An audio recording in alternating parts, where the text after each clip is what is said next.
ইফতারিতে ভুলেও এই তিনটি খাবার খাবেন না যা নবীজি সাল্লাল্লাহু আলাইহি সাল্লাম কখনোই পছন্দ করতেন না।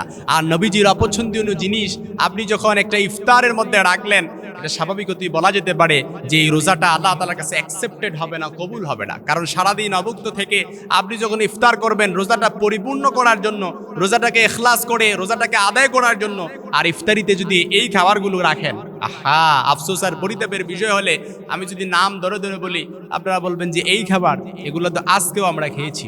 এর মধ্যে এক নাম্বার নবীজি সাল্লাল্লাহু আলাইহি সাল্লাম যেটা পছন্দ করতেন না সেটা হচ্ছে পেঁয়াজ। অথচ আমরা ইফতারিতে বাহারির যত রকমের আইটেম আছে, এই বাহারি যত রকমের আইটেম আমরা ক্রিয়েট করি সবগুলোতে আমরা পেঁয়াজ দিতে হয়। অথচ নবীজি সাল্লাল্লাহু আলাইহি সাল্লাম কাঁচা পেঁয়াজ এটা কখনোই পছন্দ করতেন না। হযরত জাবির ইবনে সামুরা রাদিয়াল্লাহু তাআলা থেকে বর্ণিত, নবীজি সাল্লাল্লাহু আলাইহি সাল্লাম আবু আইয়ুব আনসারী রাদিয়াল্লাহু আনহু বাড়িতে অবস্থান করছিলেন। আবু আইয়ুব রাদিয়াল্লাহু তাআলা যখনই খাবার খেতেন তখন নবীজির জন্য খাদ্যের কিছু অংশ পাঠিয়ে দিতেন। এই নিয়মে একদিন তিনি কিছু খাবার পাঠালেন। নবী সাল্লাল্লাহু আলাইহি সাল্লাম এই খাবার খেলেন না। তখন আইয়ুব আনসারী রাদিয়াল্লাহু তাআলা আনহু নবীজি সাল্লাল্লাহু আলাইহি সাল্লামের খিদমতে হাজির হয়ে খাবার না খাওয়ার কারণ জিজ্ঞেস করলেন।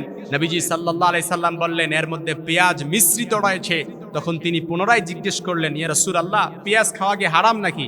নবীজি বললেন, পেঁয়াজ খাওয়া হারাম নয় বটে, তবে দুর্গন্ধের কারণে আমি এই খাবারটা খেতে পছন্দ করি না, যেটা তিরমিজির বর্ণনায় হাদিস এসেছে।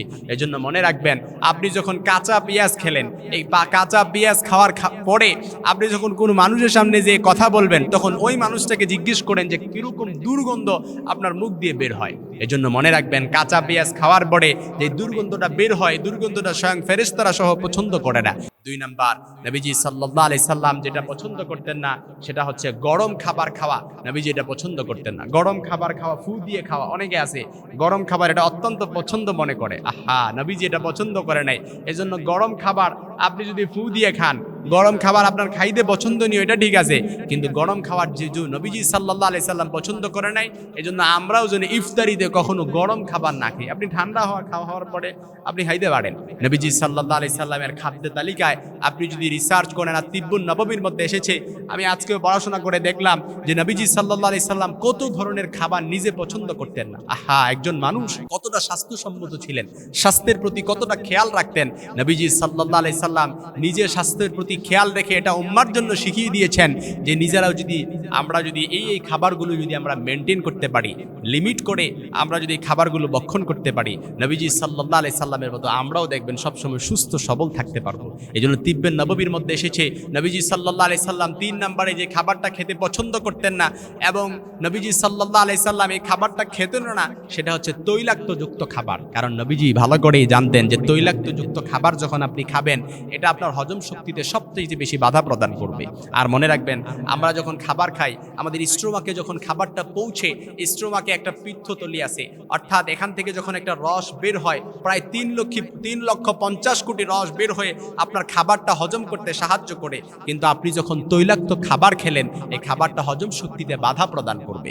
এজন্য আমরা যেন এই তৈলাক্ত খাবার না খাই যেটা নবীজি সাল্লাল্লাহু আলাইহি সাল্লাম পছন্দ করতেন না। অর্থাৎ এমন খাবার খাবো যেটা হজম শক্তিতে সবচাইতে বেশি সহায়ক হবে, রোগ প্রতিরোধ ক্ষমতাও বৃদ্ধি করবে, এমন খাবার আমরা খেবো না।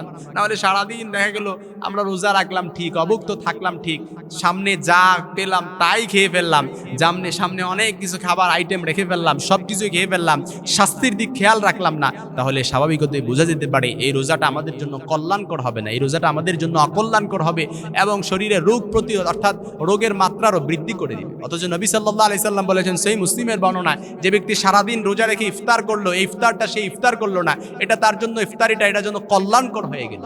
সুবহানাল্লাহ বিহামদি। এজন্য আল্লাহ তাআলা এই রমাদান মাসে প্রত্যেকটা আমল, প্রত্যেকটা ইবাদত আল্লাহ তাআলা যেন আমাদেরকে ইখলাসের সাথে কবুল করে নেন।